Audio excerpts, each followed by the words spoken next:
যে ইমাম বুখারী একবার হাদিস অন্বেষণের জন্য, হাদিস অর্জনের জন্য, এলেম হাসিলের জন্য নৌকাতে ভ্রমণ শুরু করছে। 1000 স্বর্ণ মুদ্রা নিয়েছে। নেয়ার পরে সে যাত্রা শুরু করেছে কি এলেম হাসিলের জন্য, হাদিসের জ্ঞান অর্জন করার জন্য, হাদিস সংগ্রহ করার জন্য। তো নৌকায় উঠার পরে ইমাম বুখারীর সাথে একটা চোরের সখ্যতা গড়ে ওঠে, মানে খাতির জমিয়ে তোলে। খাতির জমানোর পরে ওই চোরটা কোনোভাবে বুঝতে পারছে যে ইমাম বুখারীর কাছে 1000 স্বর্ণ মুদ্রা আছে। ইমাম বুখারীর কাছে 1000 স্বর্ণ মুদ্রা আছে। এখন এই চোর কি করলো, ওই স্বর্ণ মুদ্রাগুলো ইমাম বুখারীর কাছ থেকে হাতিয়ে নেওয়ার জন্য, চুরি করে নেওয়ার জন্য একটা ফোন দিয়ে আনলো। সে উপস্থিত জনতার সামনে নৌকার মধ্যে চিৎকার মেরে বলল যে আমার কাছে 1000 স্বর্ণ মুদ্রা ছিল, এই নৌকা উঠার পরে ওই স্বর্ণ মুদ্রাগুলো হারিয়ে গেছে। বলছে যে এই নৌকায় ওঠার পরে আমার এই নৌকার উপর 1000 স্বর্ণ মুদ্রা আমি হারিয়ে ফেলছি। এখন এমন চিল্লাচাটি শুরু করছে, নৌকার মধ্যে মাঝি মাল্লারা চলে আসছে তার কাছে, এসে তার বিবরণ শুনছে যে আমার 1000 স্বর্ণ মুদ্রা যুক্ত একটা থলে ছিল, এটা নৌকার মধ্যে হারিয়ে গেছে। এবং সে ইমাম বুখারীর থলেটা সুন্দরভাবে লক্ষ্য করে ইমাম বুখারীর থলের বিবরণ দিছে যে আমার স্বর্ণের থলেটা এরকম।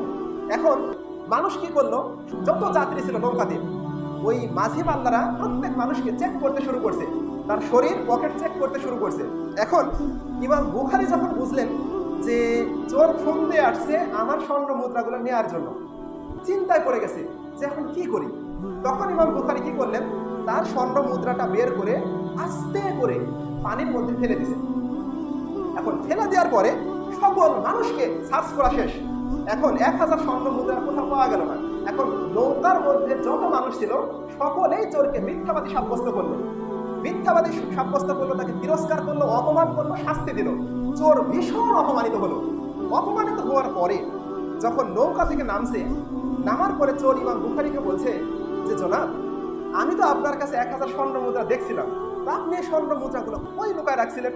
তখন ইমাম বুখারী ওই চোরকে বলছে, হে বোকা, আমি আমার সারা জীবনের সমস্ত অর্থ এলেম হাসিলের জন্য খরচ করছি। তো যখন আমি এই নৌকার ওপর চোর সাব্যস্ত হইতাম, তখন মানুষ আমার এই সহিহ হাদিসগুলো গ্রহণ করতো না। মানুষ আমার এই হাদিসগুলো গ্রহণ করতো না। বলতো একটা চোর এই হাদিস লিপিবদ্ধ করছে, এই চোরের হাদিস আমরা গ্রহণ করব।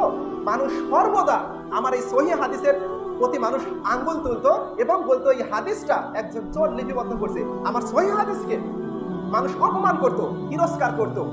আর আমি যে আমার সারা জীবনের পরিশ্রম, অর্থ সম্পদ যে এলেম হাসিলের কাছে ব্যয় করলাম, আমার এই আশা, আমার এই পরিশ্রম বৃথা হইতো। এই বৃথার কাছে 1000 স্বর্ণ মুদ্রা তো কিছুই না।